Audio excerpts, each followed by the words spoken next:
صدق الله العظيم وصدق رسوله النبي الكريم ونحن على ذلك لمن الشاهدين والشاكرين والحمد لله رب العالمين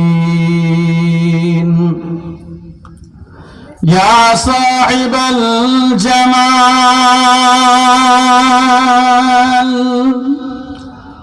ويا سيد البشر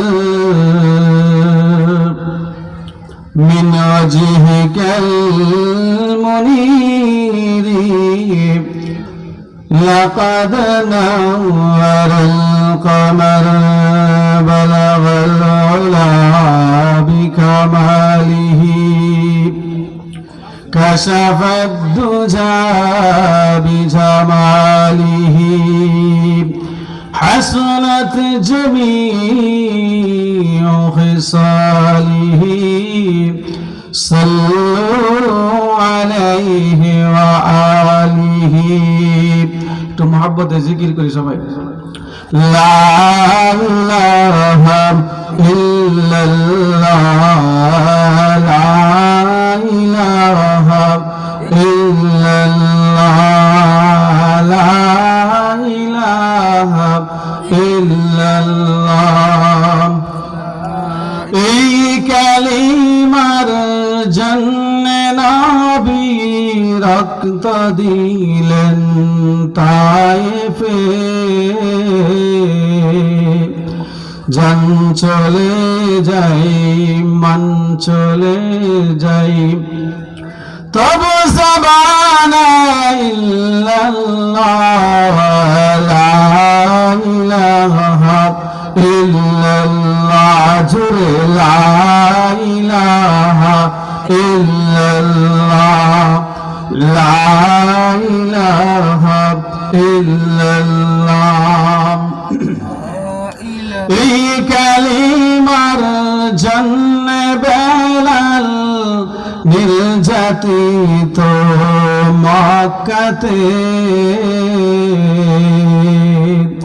জান চলে যায় সব চলে যায় তবু জবানা ইল্লাল্লাহ লা ইলাহা ইল্লাল্লাহ লা ইলাহা ইল্লাল্লাহ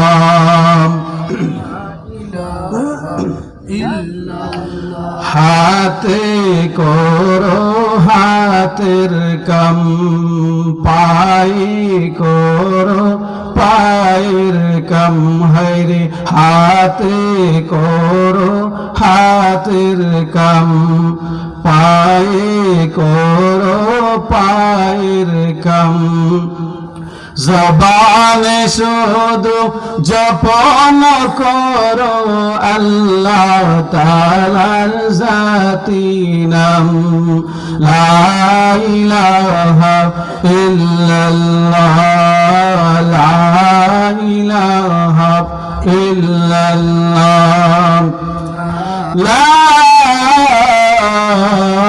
ইলাহা ইল্লাল্লাহ মুহাম্মাদুর রাসূলুল্লাহ সাল্লাল্লাহু আলাইহি ওয়াসাল্লাম।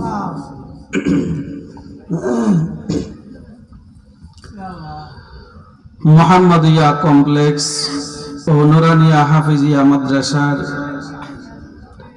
প্রথম বার্ষিক ইসলামী মহাসম্মেলন। আজকের ইসলামী মহাসম্মেলনের অত্যন্ত শ্রদ্ধাভাজন সভাপতি মুআজ্জাজ মুকাররম উলামায়ে কেরাম, ইসলাম প্রিয় দিন প্রিয় মুসলমান ভাইরা, পর্দার আড়ালে অবস্থানরত অত্যন্ত শ্রদ্ধেয় মা ও বোনেরা, আল্লাহ পাক রব্বুল আলামিনের অসংখ্য অগণিত শুকরিয়া জ্ঞাপন করছি যে মহান রব্বুল আলামিন আমাদেরকে অত্যন্ত দয়া করে মায়া করে মহব্বত করে ভালোবেসে শীতের রাত্রিতে দ্বীনি মজলিস, গুনাহগাতা মাফের মজলিস তথা জান্নাতের বাগানে আসার এবং বসার, কিছু কথা বলার এবং শোনার তৌফিক এনায়েত করেছেন। এই জন্য আমরা দিল থেকে শুকরিয়া আদায় করছি, বলি আলহামদুলিল্লাহ। আমরা সবাই খুশি তো? কি বলেন? খুশি।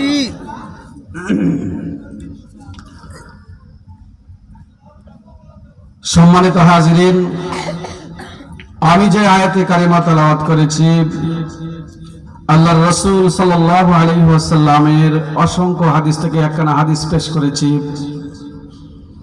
আয়াত এবং হাদিসকে সামনে রেখে অতি সংক্ষিপ্তভাবে কয়েক মিনিট আলোচনা করার চেষ্টা করব। মা তৌফিক ইল্লা বিল্লাহ। সবাই বলে আমিন।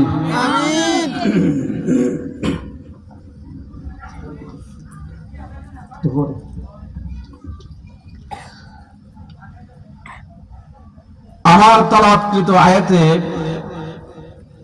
আল্লাহ রাব্বুল আলামিন একটা কিচ্ছা বলছেন। কিচ্ছা, ঘটনা। কিচ্ছা বুঝেন? কথা বলতে হবে, বুঝেন না সবাই? ঘটনা। এই ঘটনাটা আমি মুখে মুখে সংক্ষিপ্তভাবে বলি। পূর্বের যুগে দুইজন বন্ধু ছিল। একজন বন্ধু ছিল অনেক ধনী মানুষ, অনেক বড় লোক। আরেকজন বন্ধু ছিল গরিব, নেহায়েত গরিব, নিঃস্ব মানুষ। এই দুই বন্ধুর ঘটনা আল্লাহ রাব্বুল আলামিন আমাদের নবীজি সাল্লাল্লাহু আলাইহি ওয়াসাল্লামের উপর নাযিল করেছেন। সুবহানাল্লাহ। আল্লাহ বলেন, দোস্ত আপনি এই দুই বন্ধুর ঘটনা আপনার উম্মতকে শোনায়া দেন। সুবহানাল্লাহ, সুবহানাল্লাহ। আল্লাহ রাব্বুল আলামিন বলেন, وَاضْرِبْ لَهُم مَّثَلَ الرَّجُلَيْنِ جَعَلْنَا لِأَحَدِهِمَا। আল্লাহ বলেন, দুই বন্ধু ছিল, এর মধ্যে একজন ছিল এমন যেই বন্ধুকে আল্লাহ রাব্বুল আলামিন কেমন ধন দৌলত দান করেছিলেন। আল্লাহ বলেন, জান্নাতাইনে মিন আ'নাব,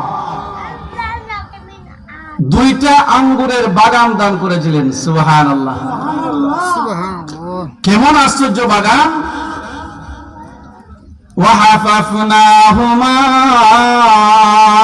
বিনাখল, এই আঙ্গুরের বাগানের চতুর্দিক দিয়ে বেষ্টনী দেওয়ার জন্য, বাউন্ডারি দেওয়ার জন্য চতুর্দিক দিয়ে খেজুর গাছের বেষ্টনী দিলেন। সুবহানাল্লাহ।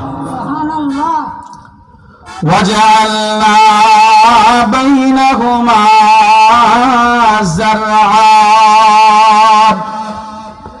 এবং এই বাগানের মধ্যবর্তী যে জায়গা ছিল ওই জায়গার মধ্যে শস্য ক্ষেত্র, শাক সবজি রোপণ করার ব্যবস্থা করে দিলেন। সুবহানাল্লাহ। তো চিন্তা করেন তো,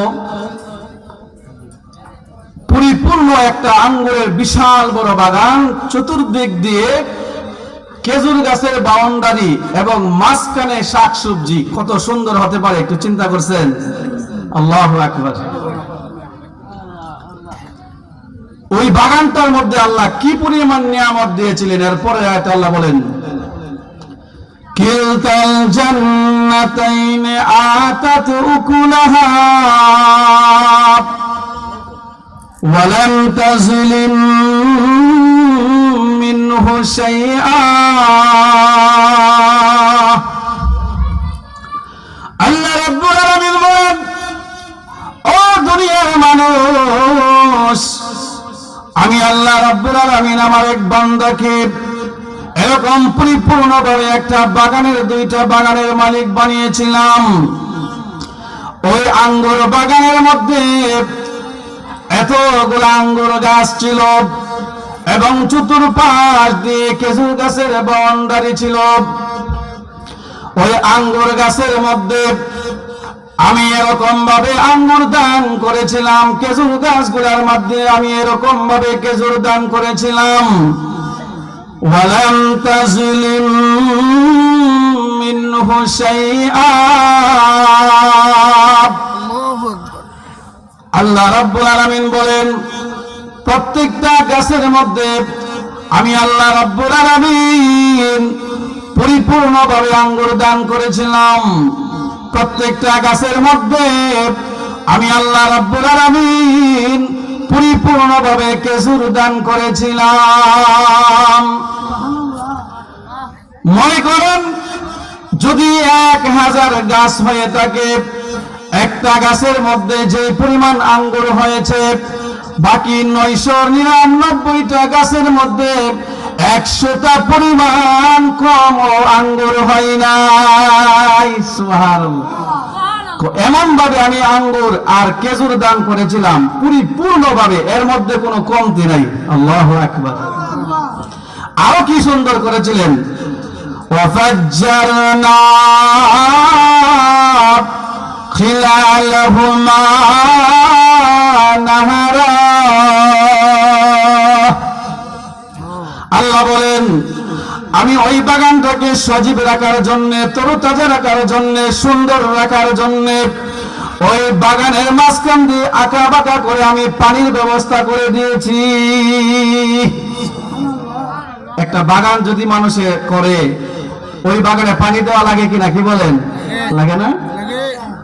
তো আল্লাহ বলেন আমি ওই বাগানটাকে সুন্দর রাখার জন্য আঁকা বাঁকা করে, যাতে করে সমস্ত গাছের মধ্যে পানি দিতে সহজ হয়, এরকম ভাবে আমি তাদের জন্য ওই বাগানটাকে সুন্দর রাখার জন্য আমি পানির ব্যবস্থা করে দিয়েছি। সুবহানাল্লাহ। তারপরে আল্লাহ বলেন ওয়াকানা লাহু সামার। সামারুন মানে ফল। আল্লাহ রাব্বুল আলামিন বলেন ও দুনিয়ার মানুষ, আমি ওই বান্দাটাকে এমন ভাবে ফলের মালিক বানিয়েছিলাম। আমরা অনেক সময় বলি বিল্ডিং করেছি, বাড়ি কিনেছি, অনেক কিছু করেছি, সেটা আমার হাতের কামাই, আমার ফল। কি বলেন ঠিক কিনা? এরকম ভাবে একজন মানুষ সারা জীবন কামাই করে যা কিছু অর্জন করে সেটাকে সে বলে ফল। আল্লাহ বলেন আমি তাকে দণ্ডলত টাকা পয়সা এরকম ভাবে দান করেছিলাম, পাশাপাশি আমি আল্লাহ ওই বান্দাকে ফলেও পরিপূর্ণভাবে মালিক বানিয়েছিলাম। فقال لصاحبه وهو يحاضره। আল্লাহ বলেন ওই দুই বন্ধু, একজন ছিল ধনী বন্ধু, বাগানের মালিক, আরেকজন ছিল গরিব মানুষ, গরিব বন্ধু। ধনী বন্ধু এবং গরিব বন্ধু দুইজন একবার কথা বলতেছে, কথা চলে। ধনী বন্ধু এত সুখ শান্তি থাকার পরেও ওই ধনী বন্ধুটাকে ভূতে কিলাইছে। কিসে কিলাইছে? বেশি আরামে থাকলে কি করে? সুখে থাকলে কি জানি কয় না, ভূতে কিলায়। এই এত কিছু পাওয়ার পরেও এই ধনী বন্ধুটাকে কি করছে? ভূতে কিলাইছে। এই ধনী বন্ধুটা কি করতেছে? তার গরিব বন্ধু যে ছিল এই বন্ধুকে বলতেছে فقال لصاحبه وهو يحاضره أنا أكثر منك مالا। ধনী বন্ধুটা বলে বন্ধু তুমি তো গরিব মানুষ, আমি আনা আকসারু মিনকা মালা, আমি তোমার চাইতে অনেক ধনের মালিক, আমার মাল তোমার চাইতে অনেক বেশি। এক নাম্বার ধনী বন্ধুটা গরিব বন্ধুকে 5টা কথা বলছে। কয়টা কথা? সবাই বলেন কয়টা? 5টা। এক নাম্বার বলতেছে আনা আকসারু মিনকা মালা। ধনী বন্ধু বলে বন্ধু আমি তোমার চাইতে মালের দিক দিয়ে অনেক বেশি মালের মালিক। ধনী বন্ধু বলে। 2 নম্বর কথা وأعز نفرا ধনী বন্ধু বলে দোস্ত আমি তোমার চাইতে আরেকটা দিক দিয়ে বেশি وأعز نفرا ধনী বন্ধু বলে দোস্ত আল্লাহ রাব্বুল আলামিন আমাকে ধনবল এবং জনবল তোমার চাইতে বেশি দান করেছেন। তুমি গরিব, তোমার কিচ্ছু নাই, মালও নাই, সম্পদও নাই, জনবলও নাই, ধনও নাই, কিচ্ছু নাই, আমি তোমার চাইতে বেশি। কয়টা কথা বলছে? দুইটা। 3 নাম্বার, এই 3 নাম্বার একটু কঠিন কথা বলে ফেলছে। দোস্তরে হাতে 2 রাখো, চলো। ودخل جنته وهو ظالم لنفسه 3 নাম্বার কথা বলে ফেলছে।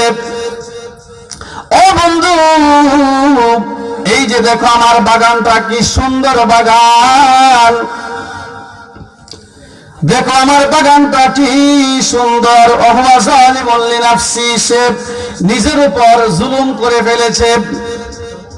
3 নাম্বার কথা বলে ফেলেছে, মা আযুন্নু আন তাবিদা হাযিহি আবাদা। 3 নাম্বার জঘন্যতম কথা বলে ফেলেছে। ধনী বন্ধুটা বলে দোস্ত তুমি তো গরিব মানুষ, তুমি যে বলো আমার ধন সম্পদ এক সময় থাকবে না, না না এরকম হবে না। ধনী লোকটা বলে, ধনী বন্ধুটা বলে আমার এই কোটি কোটি হাজার হাজার কোটি টাকার সম্পত্তি ধন দৌলত আল্লাহ যে আমাকে দান করেছে, আমার দ্বারা না এই ধন সম্পদ কোনদিনও শেষ হবে না। দোস্ত আল্লাহ যে আমারে দিছে, এই সম্পদ যে আমি অর্জন করছি, আমার মনে হয় না যে এই সম্পত্তি একসময় শেষ হয়ে যাব। কি বলেন, সম্পত্তি চিরদিন থাকবো? শেষ হওয়ার জিনিস। 3 নাম্বার বলছে। 4 নাম্বার আরো কঠিন কথা বলছে। ওমা আযুন্নু الساعة قائمة 4 নাম্বার বলে ফেলছে, ও দোস্ত তুমি যে বলো একটা সময় দুনিয়া কিয়ামত হয়ে যাবে, আমি এটা বিশ্বাস করি না। নাউজুবিল্লাহ। এত ধন দৌলতের মালিক হওয়ার পরেও তাকে ভূতে গিলাইছে, সে বলে কিয়ামত হবে, বিশ্বাস করি না, মনে হয় না কিয়ামত হবে। 5 নাম্বার বলে ওয়ালা ইরদিতু ইলা রাব্বি লাজিদান্না খায়রাম মিনহা মুনকালাবা। 5 নাম্বার বলে ফেলছে, ও বন্ধু তুমি গরিব মানুষ কিন্তু আমি ধনী মানুষ। আমার ধারণা আল্লাহ রাব্বুল আলামিন আমাকে যে সম্পত্তি দিয়েছে, ওই সম্পত্তি দুনিয়াতে আল্লাহ আমাকে দান করেছে। তুমি বলেছো কিয়ামত হবে, আমি বিশ্বাস করি না। যদি হয়ে যায়, কি বলে, যদি কিয়ামত হয়ে যায়, যদি হয়ে যায় কিয়ামত, তাহলে আমার বিশ্বাস আল্লাহ আমাকে একা ছেড়ে দিবে না। অর্থাৎ দুনিয়াতে আমাকে হাজার হাজার কোটি টাকার মালিক বানিয়েছে, পরকালেও আল্লাহ আমাকে তার চাইতে আরো বেশি দান করবে। নাউজুবিল্লাহ। এই কথা 5টা কথা বলছে কে? ধনী বন্ধু। এইবার ধনী বন্ধু 5 কথা বলার পরে গরিব বন্ধুর সুযোগ আসছে। দোস্ত তুমি তো অনেক কিছু বলছো, এবার আমার কথা শোনো। গরিব বন্ধুটা কি বলে দেখেন। আল্লাহ বলতেছেন, ক্বালা লাহু সাহিবুহু وهو يحاوره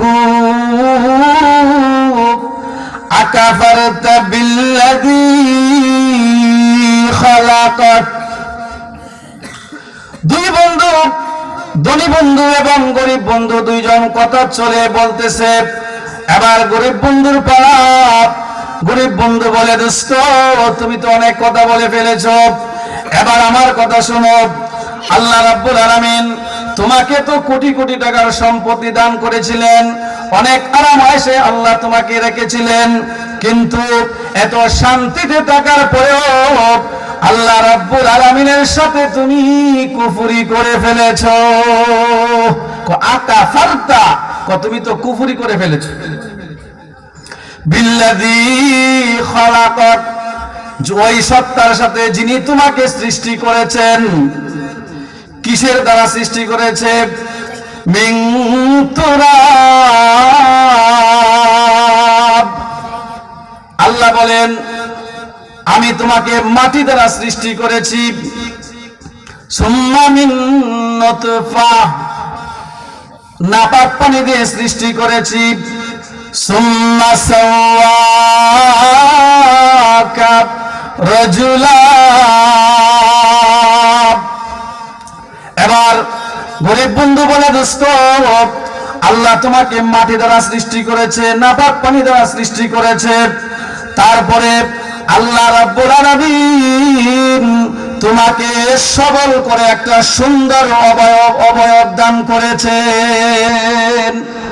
আল্লাহ তোমাকে এত কিছু দিছে, মাটি দ্বারা সৃষ্টি করেছে, নাপাক পানি দ্বারা তোমাকে সৃষ্টি করেছে, এত কিছুর পরেও তুমি তার সাথে কুফরি করে ফেলেছো। তারপরে গরিব বন্ধু বলে, লা কিন্নাহু আল্লাহু রাব্বি ওয়ালা উশরিকু বিরাব্বি আহাদা।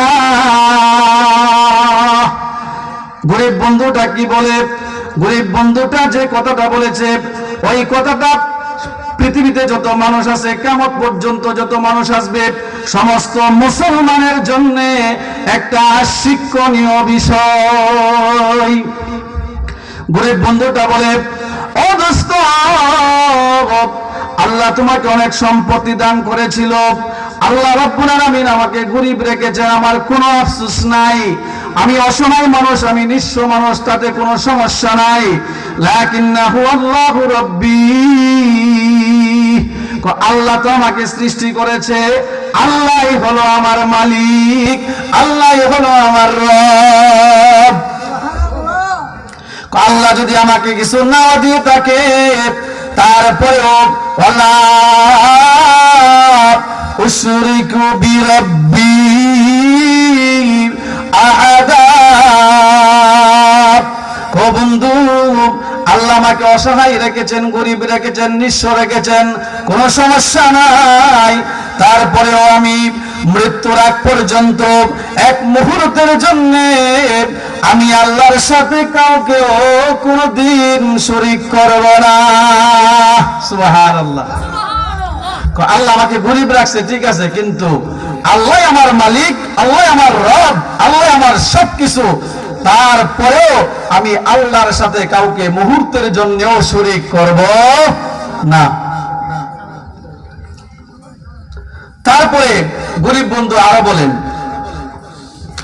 ওয়ালাউলা ইয দাখালতা জান্নাতাকা কুলতা মা শা আল্লাহ।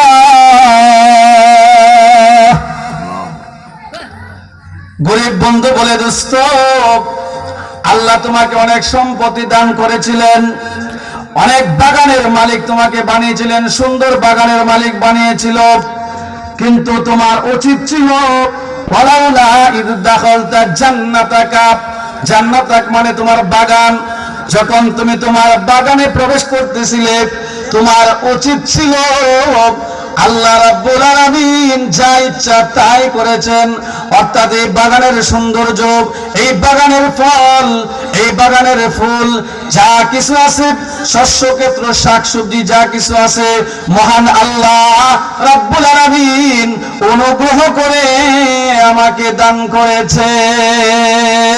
এই কথা বলা উচিত ছিল তোমার, কথা ঠিক না? তারপরে আল্লাহ বলেন লা কুওয়াতা ইল্লা বিল্লাহ। গরিব বন্ধু বলে, দোস্ত আল্লাহ রাব্বুল আলামিন যা ইচ্ছা তাই করেন। আল্লাহ ছাড়া পৃথিবীতে কোনো ভালো কাজ করা, কোনো মন্দ কাজ করার কোনো ক্ষমতা আল্লাহ রাব্বুল আলামিন মানুষকে দান করেন নাই। ইন তারানি আনা আকাল্লা মিনকা মালাউ ওয়া ওয়ালাদা। গরিব বন্ধুটা বলে, ও দোস্ত তুমি মনে করেছো আল্লাহ রাব্বুল আলামিন তোমার চাইতে আমাকে সন্তান এবং সম্পত্তি কম দিয়েছে, এই জন্য আল্লাহ আমাকে পছন্দ করে না। বিষয়টা এরকম না। কথা বুঝতে পারছেন? আল্লাহ আমাকে গরিব রাখছে, তুমি এই কথা মনে করো না যে আল্লাহ আমাকে পছন্দ করে না। গরিব বন্ধু বলে তারপরে আর একটা সুন্দর কথা বললেন, ফাসা রাব্বি আইয়ুতিয়ানি খায়রাম মিন জান্নাতিক। গরিব বন্ধুটা বলে, দোস্ত অনেক চাপা মেরেছিলে, কিন্তু আমার তো ধারণা, আমার তো বিশ্বাস হয় আল্লাহ রাব্বুল আলামিন আমাকে মৃত্যুর পরে তোমার চাইতে এরকম, তোমার যে সুন্দর বাগান এর চাইতে আরো সুন্দর বাগান আল্লাহ রাব্বুল আলামিন আমাকে দান করতে পারে। সুবহানাল্লাহ। আর তোমার জন্য কঠিন কথা হলো ওয়ায়ুরসিলা আলাইহা হুসবানাম মিনাস সামা। ও বন্ধু,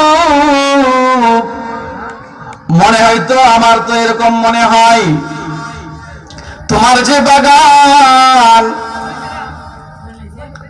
ওই বাগানের মধ্যে আল্লাহ রাব্বুল আলামিন আসমান থেকে কোনো বালা দান করবেন, আযাব দান করে দিবেন, ঘূর্ণিঝড় দিয়ে দিতে পারেন। আল্লাহ রাব্বুল আলামিন যদি তোমার এই বাগানের উপরে আসমান থেকে আল্লাহ রাব্বুল আলামিন কোন গজবের ব্যবস্থা করে ফেলেন, তাহলে তোমার বাগানের অবস্থাটা কি হবে? ফাতুসবিহা সাঈদান জালাকা।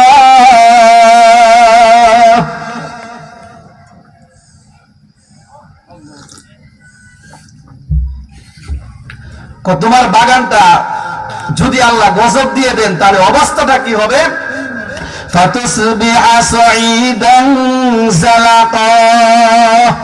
তোমার বাগানের অবস্থাটা এমন হবে, তুমি বাগানের কাছে গিয়ে দেখবে ওই বাগানে কোনো গাছ ওই নাই, কিচ্ছু নাই, একেবারে মরুভূমির মতো হয়ে যাবে, দেখতে মনে হবে শূন্য।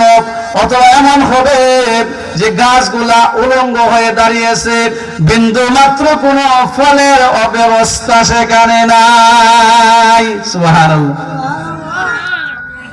এই কথা বলার পরে আরেকটা কথা বলছে গরিব বন্ধু, أو يصبح ماؤها غورا فلن تستطيع له طلبا। গরিব বন্ধুটা বলে, দোস্ত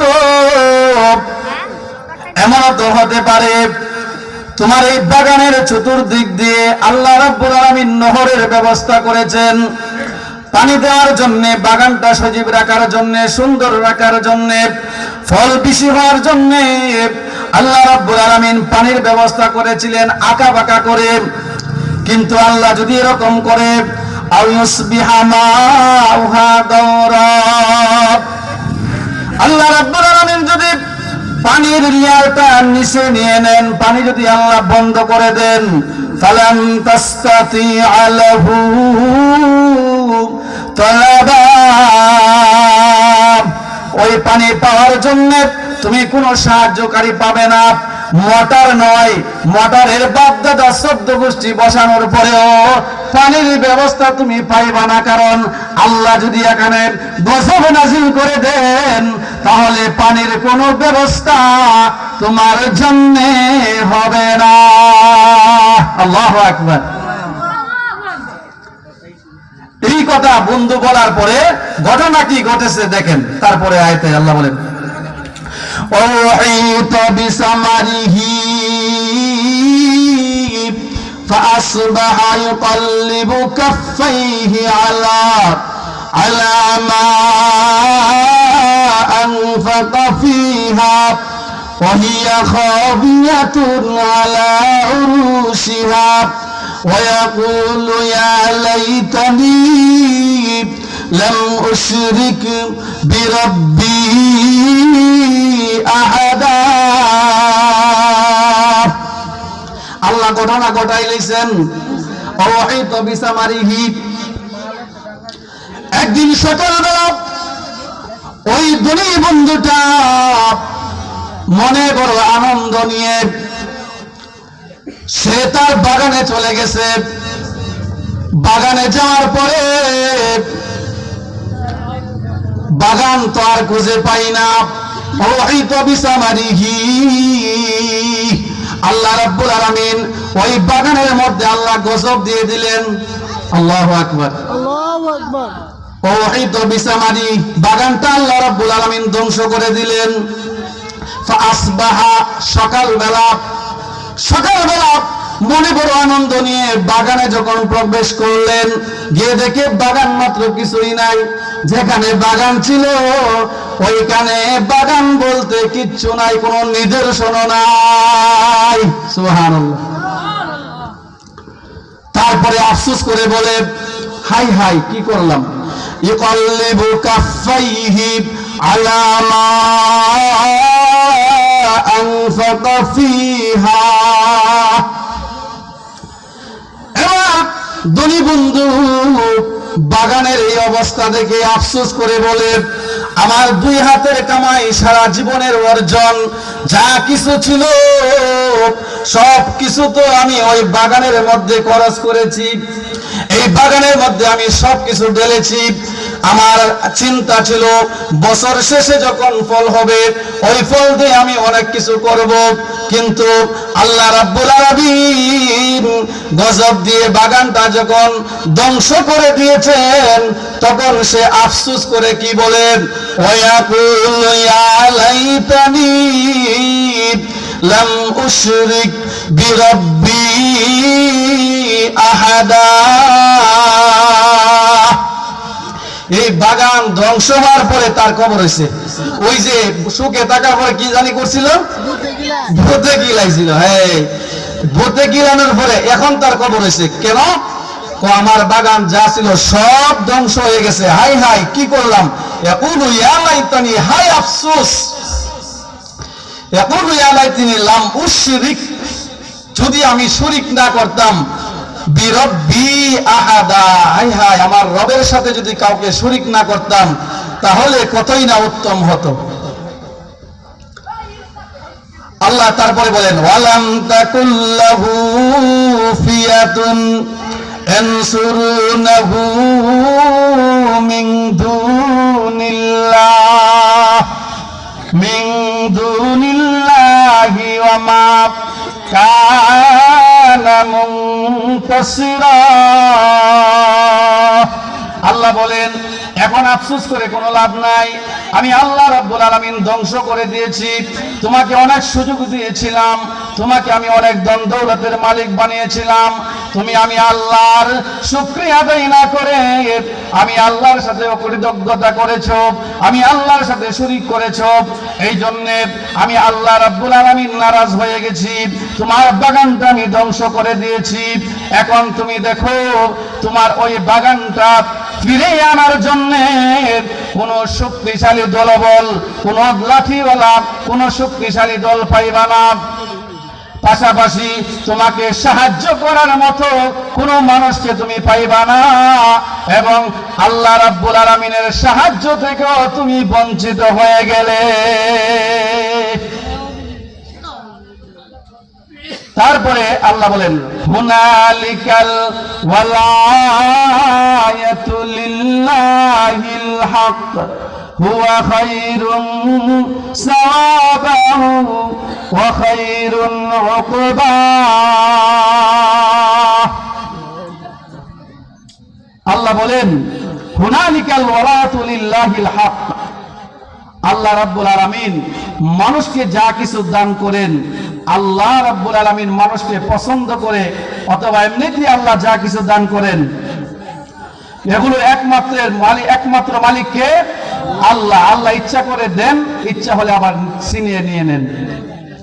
আল্লাহ বলেন ওয়া খায়রুন সাওয়াবা ওয়া খায়রুন উকবা। আল্লাহ রাব্বুল আলামিন বলেন ও দুনিয়ার মানুষ, দুনিয়াটা হলো তোমাদের জন্য ক্ষণস্থায়ী, আখিরাত পরকাল হলো তোমাদের জন্য স্থায়ী। তাহলে এই ঘটনা থেকে আমরা বুঝলাম যে আল্লাহ রাব্বুল আলামিন যদি কোনো মানুষকে ধন দৌলত টাকা পয়সার মালিক বানান, তাহলে আমাদেরকে কি করতে হবে? আল্লাহর শুকরিয়া আদায় করতে হবে। এমন কাজ করা যাবে না যেন আল্লাহ অসন্তুষ্ট হয়ে যায়। আল্লাহ যদি অসন্তুষ্ট হয়ে যায় তাহলে আমাদের অবস্থা কি হবে? এই ঘটনা থেকে বুঝলাম যে আল্লাহ যদি অসন্তুষ্ট হয়ে যায়, আমাদেরকে আল্লাহ যা কিছু দিয়েছিলেন মুহূর্তের মধ্যে সবকিছু নিয়ে নেবেন। তাহলে আমাদেরকে কি করতে হবে? এই সবকটা আমরা কি শিখলাম? আল্লাহর শুকরিয়া আদায় করব, আল্লাহর কাছে দোয়া করব। আল্লাহর কাছে যদি আমরা দোয়া করি, এই দোয়ার মাধ্যমে আল্লাহ অসম্ভব জিনিসকে আল্লাহ সম্ভব করে দেন। সুবহানাল্লাহ বলেন। দোয়ার মাধ্যমে কি করেন? অসম্ভব জিনিসটাকে আল্লাহ সম্ভব করে দেন। এই আল্লাহর কাছে আমরা দোয়া করতে রাজি আছি তো ইনশাআল্লাহ? কখন থেকে? আগামী বছর থেকে নাকি এখন থেকে করব ইনশাআল্লাহ? রাজি আছি তো ইনশাআল্লাহ? ইনশাআল্লাহ।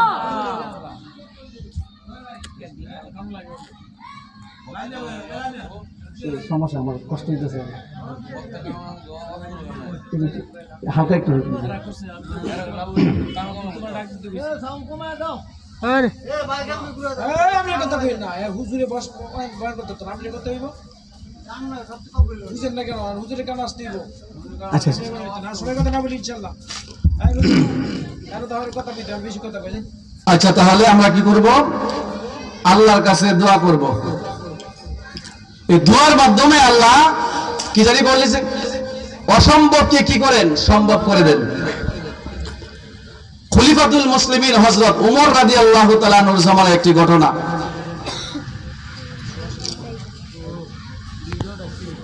কই যাবে ভাই? তো নানি কই? খলিফাতুল মুসলিমিন হযরত ওমর রাদিয়াল্লাহু তাআলা আনহুর জামানায় এক পিতা এবং ছেলে, বাবা এবং ছেলে হযরত ওমর রাদিয়াল্লাহু তাআলা আনহুর সাথে সাক্ষাৎ করতে গেলেন। হযরত ওমর রাদিয়াল্লাহু আনহু তাকিয়ে দেখলেন বাবা এবং ছেলের চেহারা হুবহু একেবারে মিল, একই রকম। সুবহানাল্লাহ। খলিফাতুল মুসলিমিন হযরত ওমর রাদিয়াল্লাহু তাআলা আনহু বলেন, ও বাবা বেটা, ও আল্লাহর বান্দা, তোমরা বাপ বেটা, তোমাদের পিতা পুত্রের চেহারার মধ্যে তো মিল কেন আমি জানতে চাই। ওই আল্লাহর বান্দা বলে, আমিরুল মুমিনিন, আপনি শুধু আমাদের পিতা এবং ছেলের চেহারার মিলটাই দেখলেন, আমার ওই ছেলের একটা আশ্চর্য ঘটনা আছে, শুনবেন নাকি? হযরত ওমর বললেন, শোনাও, তোমার কি ঘটনা? ওই বাবা বলে, ইন্না হাযাল গুলাম লাহু কিসসাতুন আযীমা। ওই আল্লাহর বান্দা বলে, আমিরুল মুমিনিন, আমার এই ছেলেটা, তার জীবনে একটা আশ্চর্য ঘটনা ঘটেছে। আশ্চর্য ঘটনা হলো, আমিরুল মুমিনিন, আমি যখন পরিপূর্ণ যুবক হলাম, বিয়ে শাদী করলাম, কয়েক মাস যাওয়ার পরে আমার স্ত্রীর গর্ভে সন্তান চলে আসলো। সন্তান আসার পরে আমি শুনতে পাইলাম একজন ঘোষণাকারী ঘোষণা করলো, হাইয়া আলাল জিহাদ। একজন ঘোষণাকারী জিহাদের ঘোষণা করে দিলেন। কে আছো জিহাদে অংশগ্রহণ করবে, প্রস্তুত হয়ে যাও। ওই লোকটা বলে, আমিরুল মুমিনিন, আমি ঘোষণা শোনার পরে যুদ্ধের যত সরঞ্জাম ছিল সবকিছু নিয়ে আমি প্রস্তুত হয়ে গেছি, যুদ্ধে চলে যাব। এমত অবস্থায় আমার স্ত্রীর গর্ভে আমার সন্তান। আমার স্ত্রী বলে, ও প্রাণের স্বামী, আপনি জিহাদে চলে যাবেন, কোনো সমস্যা নাই। তবে আপনি জিহাদে যাওয়ার পরে আল্লাহর রাস্তায় যুদ্ধ করে যদি শহীদ হয়ে যান তাহলে আপনি জান্নাতে চলে যাবেন, জান্নাতের বাসিন্দা হয়ে যাবেন। আর যদি শহীদ না হন, গাজী হয়ে আপনি ফিরে আসবেন। হাদিস শরীফে আসছে, কোন দিনই মুসাফির দিনের জন্য যদি কোনো মানুষ সফর করে, ওই অবস্থায় যদি আল্লাহ রাব্বুল আলামিনের কাছে হাত তুলে দোয়া করে, ওই দোয়াটা মহান আল্লাহ রাব্বুল আলামিন সাথে সাথে কবুল করে নেয়। সুবহানাল্লাহ। এই জন্য দেখবেন তাবলিগ জামাত যারা করে, গাছতে যাওয়ার পূর্বে আসরের পরে গাছতে যায়, দোয়া করে কিনা, কি বলেন, দোয়া করে না? এই সময় দোয়া করলে আল্লাহ দোয়া কবুল করে, কারণ দিনই সফর। ওই স্ত্রী বলে, ও প্রাণের স্বামী, আপনার সন্তানের জন্য কমাস কম আপনার সন্তানের জন্য আল্লাহর কাছে একটু দোয়া করে যান। এই কথা বলার পরে ওই লোকটা বলে, আমি যুদ্ধে চলে যাব। আমার স্ত্রী যখন আবদার করলো, আমি আমার স্ত্রীর গর্ভে পেটের মধ্যে হাত রেখে দিলাম। হাতটা রেখে আমি দোয়া করলাম, আল্লাহুম্মা ইন্নী আস্তাউদিউল্লাহ মা ফি বাতনিক, ইন্নী আস্তাউদিউল্লাহ মা ফি বাতনিক। ওই স্বামীটা দোয়া করে, আল্লাহ, আমার স্ত্রীর গর্ভে যে সন্তান আমানত রেখে যাচ্ছি, আল্লাহ তুমি আমার সন্তানের জন্য মহা হেফাজতকারী হয়ে যেও। সুবহানাল্লাহ। ওই লোকটা বলে, আমিরুল মুমিনিন, আমি আমার স্ত্রীর জন্য, আমি আমার স্ত্রীর গর্ভে পেটের মধ্যে হাত রেখে আমার সন্তানের জন্য দোয়া করে রওনা হয়ে গেলাম। 2-3 মাস পরে আমি যুদ্ধ করে গাজী হয়ে আবার বাড়িতে ফিরে আসলাম। বাড়িতে আসার পরে আমার প্রতিবেশী লোকেরা বলে, যুদ্ধে তো গেলাম, ওই দিক দিয়ে তোমার স্ত্রী মৃত্যুবরণ করেছে, আমরা তোমার স্ত্রীকে ওই পাশের কবরস্থানে দাফন করে দিছি। তবে আশ্চর্যের বিষয় হলো, তোমার স্ত্রীর কবর থেকে গভীর রজনীতে আগুনের ফুলকি উঠতে দেখা যায়। অর্থাৎ তোমার স্ত্রী যে কবরস্থানে রাখছে, ওই কবর থেকে রাত্রেবেলা আগুন জ্বলে। আল্লাহু আকবার। ওই লোকটা বলে, আমিরুল মুমিনিন, না না না, আমি বিশ্বাস করতে পারি না, কারণ আমার স্ত্রী একজন ভালো মানুষ, সে নামাজি, পরহেজগার, মুত্তাকি, আবেদা, সালেহা, কানেতা, কোরআন তেলাওয়াত করতে জানে, নামাজ পড়ে, রোজা রাখে, নফল রোজা পর্যন্ত রাখে। আমার এমন একজন ভালো স্ত্রীর কবরে আগুন জ্বলবে হতে পারে না। তার কারণ হলো, আমার স্ত্রী তো হলো হুকমান শহীদ। কোন মেয়ে যদি গর্ভ অবস্থায় সন্তান প্রসব করার সময় যদি মারা যায় সে হুকমান শহীদ। গর্ভের সন্তান নিয়ে যদি কোনো মহিলা মারা যায় তাহলে ওই মহিলাও ইসলামের দৃষ্টিতে হুকমান শহীদ। ওই লোকটা বলে আমিরুল মুমিনিন, আমি সেটা বিশ্বাস করতে পারলাম না, কারণ আমার স্ত্রী তো হুকমান শহীদের অন্তর্ভুক্ত। একজন শহীদের কবরে কিভাবে আগুন জ্বলে আমি বরদাস্ত করতে পারলাম না, আমি নিজেকে বুঝাইতে পারলাম না। কিন্তু মানুষ বলে তোমার স্ত্রীর কবরে আগুন জ্বলে। মানুষের কথা, ওই জিনিসটাকে আমি জাস্টিফাই করার জন্য, যাচাই করার জন্য একদিন গভীর রজনীতে আমি আমার স্ত্রীর কবরের পাশে চলে গেলাম।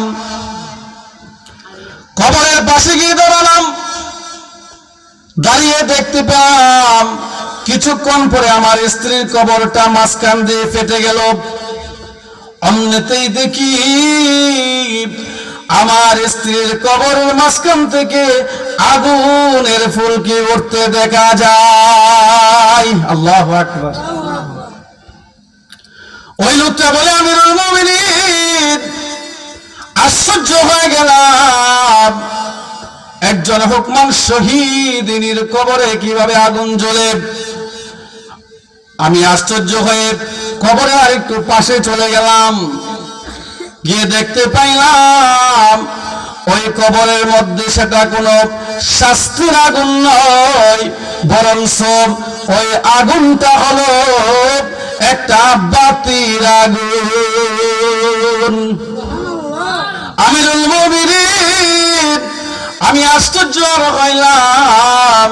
আমি যখন একটু কাছে চলে গেলাম, গিয়ে দেখি ওই কবরস্থানের ভিতরে আমার স্ত্রী বসে বসে আমার সন্তানকে দুধ পান করাইতেছে। সুবহানাল্লাহ।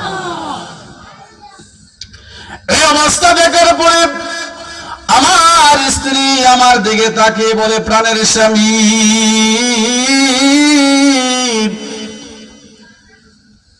সন্তানের জন্য দোয়া করেছিলে,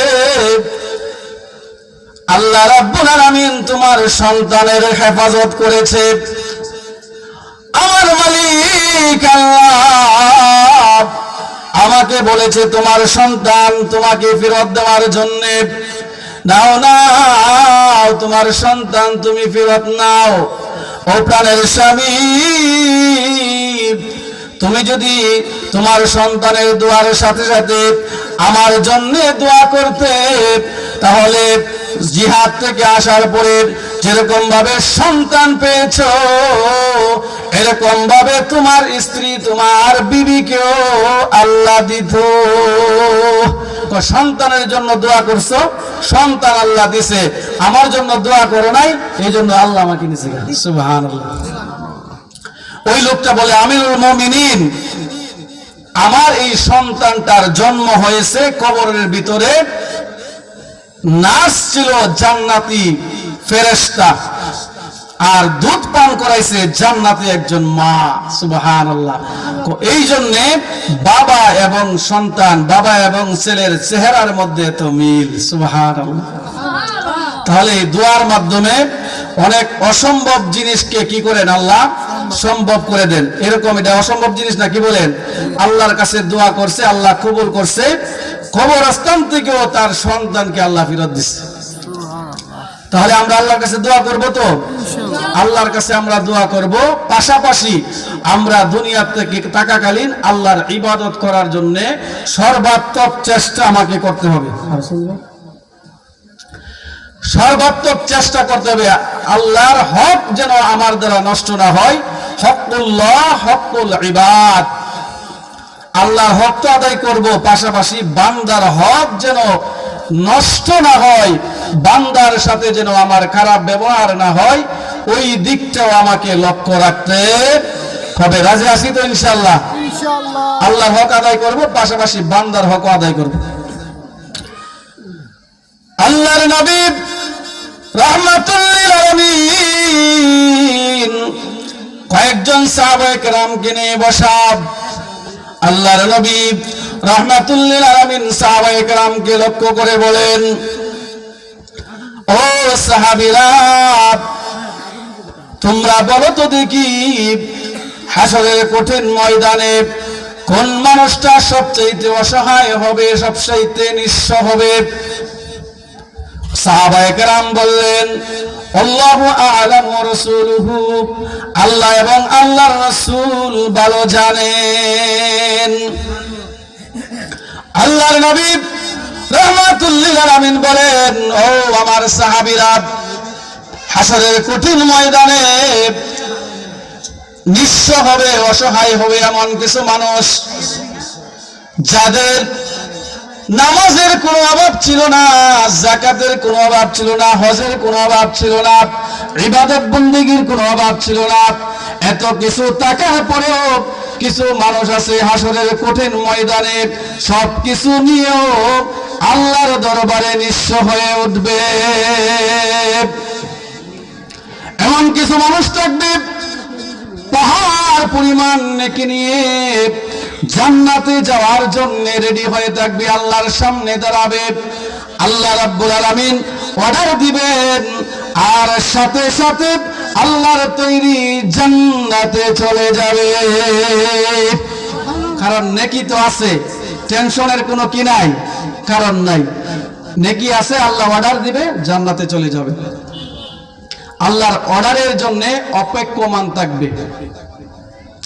ঠিক সেই মুহূর্তে ওই পাহাড় পরিমাণ যে নেকের মালিক, তার সম্পর্কে আল্লাহ রাব্বুল আলামিনের কাছে এক বান্দা এসে বলবে, রব্বুল আলামিন আল্লাহ, তোমার যে ওই বান্দা পাহাড় পরিমাণ নেকি নিয়ে আসছে, জান্নাতে চলে যাবে, আল্লাহ তোমার ওই বান্দার ব্যাপারে আমার একটা অভিযোগ আছে। আল্লাহ বলবেন, কি অভিযোগ? আল্লাহ জানেন কিনা, কি বলেন? আল্লাহ আবার জিজ্ঞেস করবেন, কি অভিযোগ? ওই বান্দা তখন বলবে, দুনিয়াতে আমি অসহায় ছিলাম, মাজলুম ছিলাম, আমি নিঃস্ব ছিলাম, কিন্তু আমার প্রতিবেশী তার অনেক টাকা পয়সা ছিল, অনেক শক্তি ছিল, অনেক ক্ষমতা ছিল, এই জন্যে সে আমার উপর অনেক জুলুম করেছে, আমার হক নষ্ট করেছে। আল্লাহ তুমি দয়া করে, দুনিয়াতে আমি বিচার পাই নাই, এখন আমার জন্য ওই তার ফাইসালাটা করে দাও।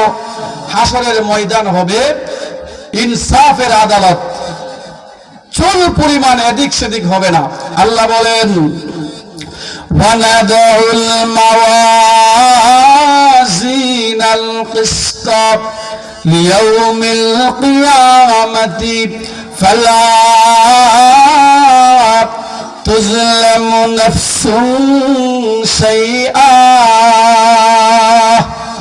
وَإِنْ كَانَ مِثْقَالَ حَبَّةٍ مِّنْ خَرْدَلٍ أَتَيْنَا بِهَا وَكَفَى بِنَا حَاسِبِينَ। আল্লাহ বলেন, وَنَضَعُ الْمَوَازِينَ الْقِسْطَ لِيَوْمِ الْقِيَامَةِ, কিয়ামতের কঠিন ময়দানে ইনসাফের দাঁড়িপাল্লা কায়েম করা হবে, কোন মানুষের প্রতি বিন্দু মাত্র জুলুম করা হবে না। শুধু তাই নয়, ফালা তুজলামু নাফসুন শাইআ ওয়া ইন কানা মিসকালা হাববাতিন মিন খারদালিন আতাইনা বিহা। আল্লাহ বলেন, যাররা পরিমাণ যদি কোনো মানুষ নেক আমল করে সেটাকে আমি নিয়ে আসব, যাররা পরিমাণ যদি কোনো মানুষ গুনাহের কাজ করে সেটাকে আমি নিয়ে আসব। শুধু তাই নয়, আল্লাহ বলেন, ওয়াকাফা বিনা হাসিবিন,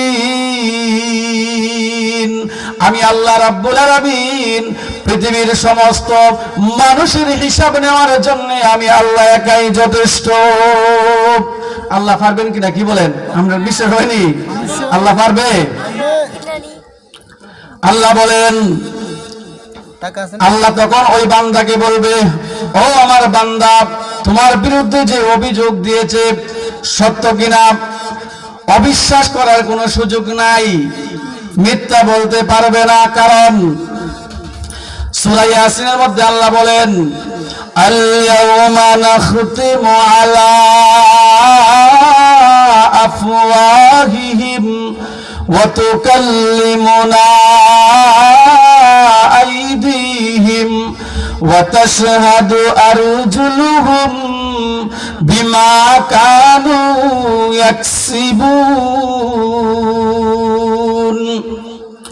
আল্লাহ রাব্বুল আলামিন বলেন, হাসরের কঠিন ময়দানে আমি আল্লাহ রাব্বুল আলামিন সমস্ত মানুষ, বিশেষ করে যারা গুনাহগার হবে, অন্যায়কারী হবে, অপরাধকারী হবে, তাদের মুখের মধ্যে আমি আল্লাহ রাব্বুল আলামিন মোহর মেরে দিব, মুখ দিয়ে কোনো কথা বলতে পারবে না। অতুকাল্লিমুনা আইদিহিম, আল্লাহ রাব্বুল আলামিন তাদের সাথে তাদের হাতের মাধ্যমে কথা বলবেন।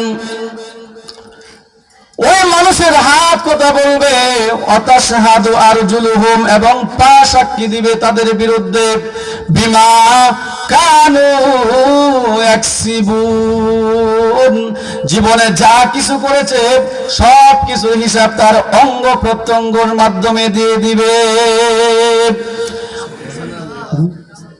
আচ্ছা, তারপরে আয়াতের একটু ব্যাখ্যা করে আল্লাহ বলেন, শাহিদা আলাইহিম সামউহুম ওয়া আবসারুহুম ওয়া জুলুদুহুম বিমা কানু ইয়ামালুন।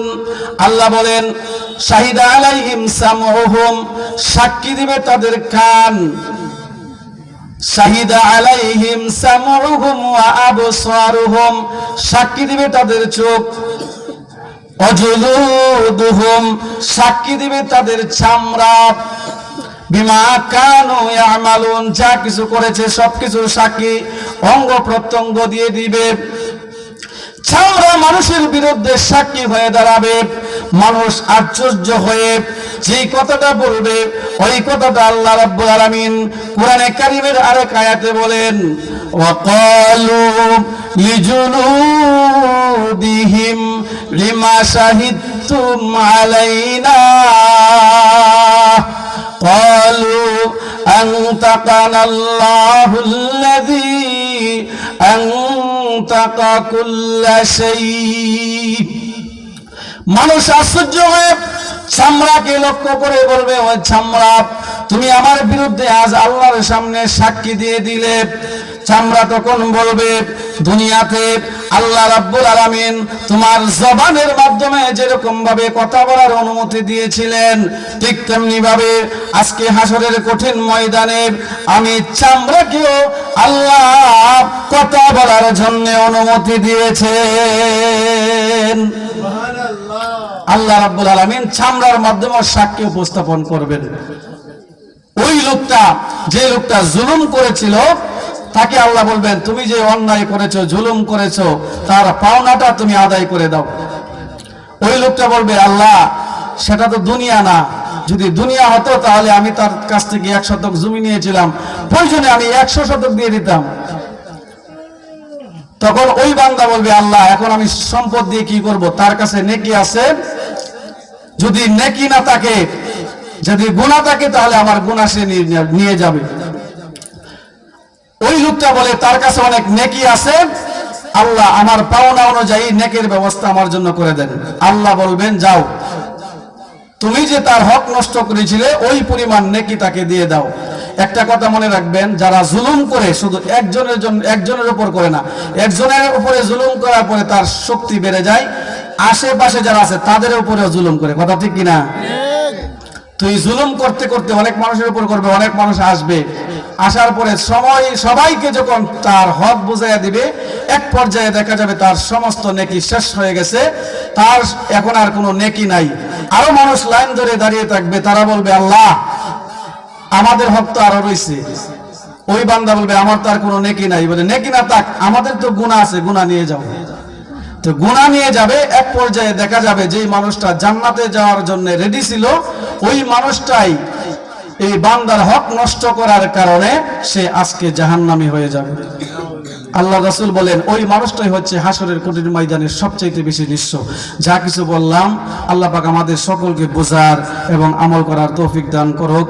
সকলে বলে আমিন। ওয়া মা আলাইনা ইল্লাল বালাগ। আসসালামু আলাইকুম ওয়া রাহমাতুল্লাহি ওয়া বারাকাতুহু।